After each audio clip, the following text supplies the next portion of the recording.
a little bit taller, and it's due to the Hoosier meat. Good nutrition. Good evening, I'm Conrad Wong, and I'm the eldest son of David. Of course, I have to include my mother, Christina Wong. It's a good son, you always remember your mom and then forget her. In U.S. history, December 7, 1941, marks the day that Japan bombed Pearl Harbor. For David Wong, he remembers that date as a day that Japan bombed Hong Kong, and subsequently the Japanese occupation of Hong Kong. At that time, my father was only 6 years old, and because of the war, his grade school education was suspended for the next several years. Fast forward to the summer of 1957.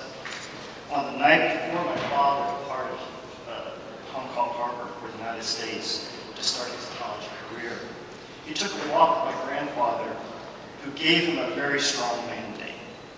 Go and find a career that will benefit mankind.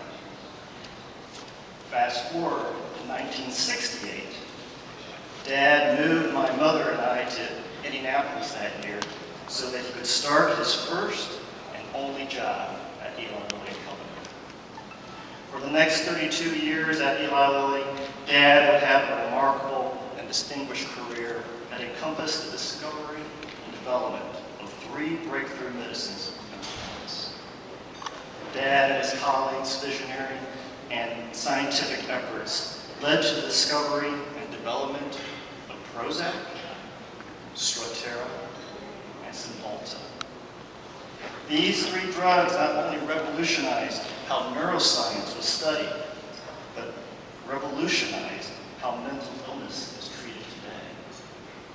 I think my first appreciation for my father's contribution to science and medicine was probably in the early 1990s, when I started seeing mental health patients for myself during my clinical internship in graduate school.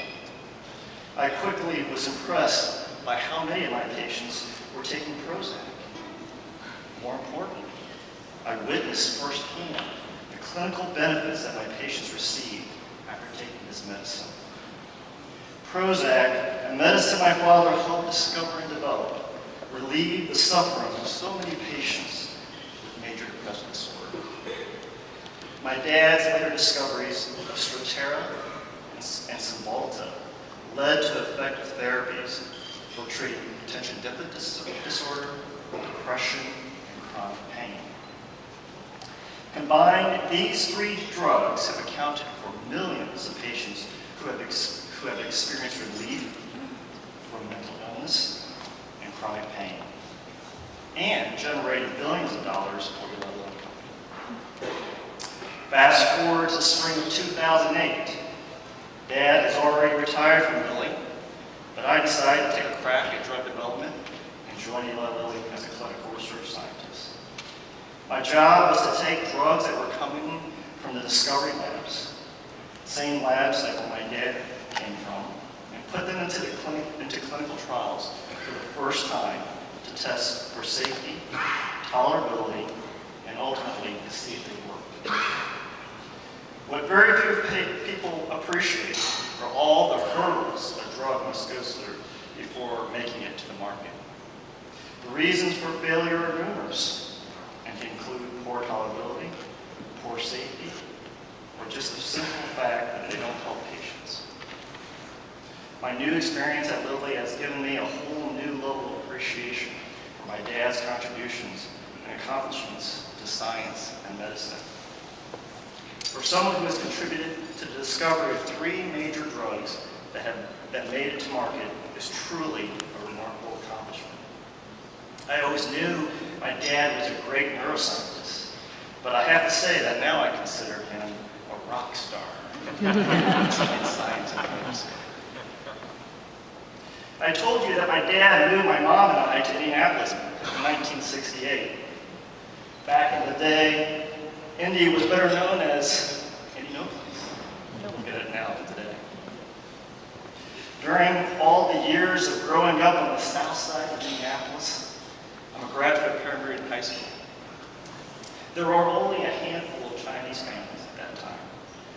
The closest Chinese family lived down the street from us. They were Terrence Uncle Terrence and Auntie Margaret Yen, and their 3 beautiful daughters, Lisa, Grace, and Tina. The 3 of those boys tried to date their daughters all those years ago to little success.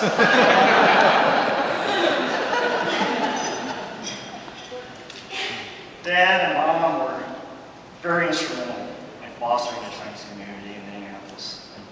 They did this by helping establish the Minneapolis Chinese Community Church.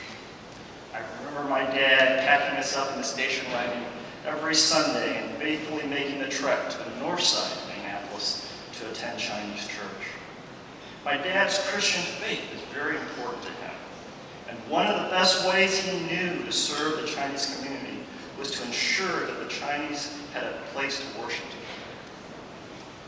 Dad and Mom always had an open home policy for Chinese students who came to America for education. It was not uncommon to have Chinese students as well as other foreign students at our home for fellowship and, of course, for a good home-cooked meal. Holidays such as Thanksgiving was always a time you would find foreign students in our home. I think because of my mom and dad's warm kindness and generosity, I simply think that they became known as the cornerstone of Minneapolis Chinese American community. I'm humbled for my family and as an Asian American of this community to have the opportunity to present this award to my father.